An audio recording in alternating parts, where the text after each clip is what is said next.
வாங்க. எல அப்புறம் ஒரு முக்கியமான விஷயம், இங்க தம்பிக்கு தெரிஞ்ச பொண்ணு ஒண்ணு இருக்கா. தம்பிக்கு அதுக்கு சண்டையா?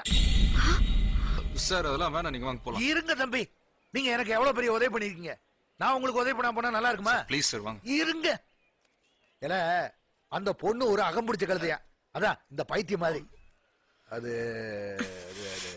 தம்பி, இந்த மென்டல் மாதிரி ஏதோ சொன்னீங்களா, அது என்னது? எக்கோவா? சார் வாங்க சார் போலாம். சொல்லுங்க தம்பி, சொல்லுங்க சொல்லுங்க. ஈகோ. ஈகோ. அது ஈகோ பிடிச்ச கதையா. அதான் நம்ம ஊர்ல சில பேருக்கு சனி முடிச்சிருக்கும்ல, அந்த மாதிரி அதுக்கு ஈகோ பிடிச்சிருக்கான். நீ என்ன பண்ணு, எனக்காக அந்த பொண்ணுகிட்ட பேசி, தம்பி ரொம்ப நல்ல ஆளு, எங்க அப்பா சொன்னாரு, அவர்கிட்ட சண்டை பிடிக்காது சொல்லி தம்பி கூட சேர்த்து வை. என்ன என்ன தம்பி, போதுமா இல்ல நான் ஏதாவது இருந்து? போதும், வாங்க. எல்லாம் வரேன்டா. இப்படி ஒரு நல்ல பிள்ளைகிட்ட போய் சண்டை போட்டிருக்கான்னா என்ன பொண்ணு அவ? அது வேற ஒண்ணுல வளர்ப்பு சரியில்லை. வளர்த்தவன சொல்ல